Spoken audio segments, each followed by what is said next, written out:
നമസ്കാരം. നിയമസഭയിൽ ഭരണപക്ഷ പ്രതിപക്ഷ എംഎൽഎമാർ അങ്ങോട്ടും ഇങ്ങോട്ടും ചളിവാരി എറിയുന്ന പോലെ പരസ്പരം കുറ്റപ്പെടുത്തിക്കൊണ്ട് തന്നെ ഇരിക്കുകയാണ്. കേരളത്തിൽ മുടങ്ങാതെ നടക്കുന്നത് ക്ലിഫ് ഹൗസ് നവീകരണം മാത്രമാണെന്നാണ് കെ രമ ചൂണ്ടിക്കാട്ടിയത്. ജനങ്ങളെ കൊള്ളയടിക്കുന്ന സർക്കാരാണിതെന്നും അവർ കുറ്റപ്പെടുത്തി. ചരിത്രം കണ്ട ഏറ്റവും വലിയ ധനപ്രതിസന്ധിയിലൂടെയാണ് കേരളം കടന്നുപോകുന്നതെന്ന് രമ കുറ്റപ്പെടുത്തി. നിയമസഭയിൽ അടിയന്തര പ്രമേയ ചർച്ചയിൽ പങ്കെടുക്കുകയായിരുന്നു രമ.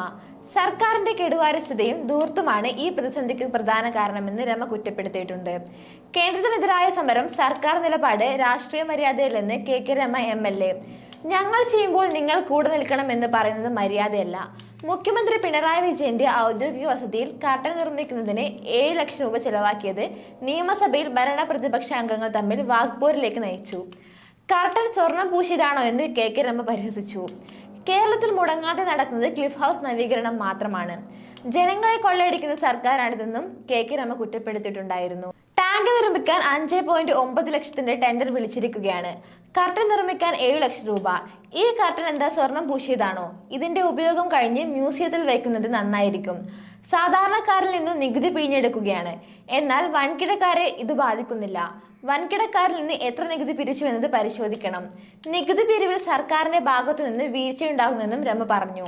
ഇതിന് മറുപടിയായി ക്ലിഫ് ഹൗസിൽ കാലത്തൊഴുത്ത് ആദ്യമായിട്ടാണോ എന്ന് ചോദിച്ച CPM അംഗം കെ സാബു എംഎൽഎ, കോൺഗ്രസ് മുഖ്യമന്ത്രിമാർ ഉണ്ടായിരുന്നപ്പോഴും നീന്തൽക്കുളങ്ങൾ ഉണ്ടായിരുന്നില്ലേ എന്ന് ചോദിച്ചു. അതേസമയം സംസ്ഥാനത്തെ ധനപ്രതിസന്ധിയിൽ നിയമസഭയിൽ അടിയന്തര പ്രമേയ ചർച്ചയ്ക്ക് തുടക്കമായിരിക്കുകയാണ്. റോജി എം ജോൺ MLA ആണ് അടിയന്തര പ്രമേയം അവതരിപ്പിച്ചത്. സംസ്ഥാനം കടുത്ത സാമ്പത്തിക പ്രതിസന്ധിയിലെന്ന് ചൂണ്ടിക്കാണിച്ച റോജി എം ജോൺ ധനസ്ഥിതി മോശമാക്കാൻ കാരണം ഇടതു സർക്കാരാണെന്ന് വിമർശിച്ചിട്ടുണ്ടായിരുന്നു.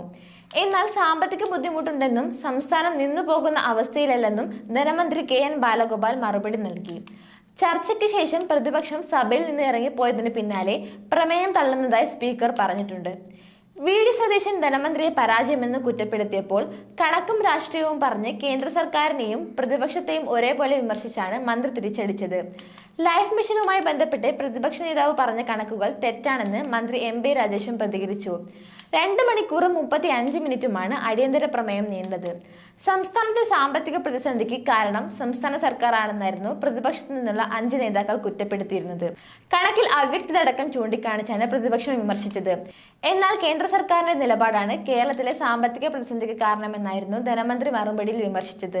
കേന്ദ്രത്തിനെതിരായ ദില്ലിയിലെ സമരത്തിന് പ്രതിപക്ഷവും വരണമെന്നും ധനമന്ത്രി ആവശ്യപ്പെട്ടെങ്കിലും മന്ത്രിയുടെ പ്രതികരണം ക്രിയാത്മക മറുപടിയില്ലെന്നായിരുന്നു പ്രതിപക്ഷത്തിന്റെ വിമർശനം. നന്ദി.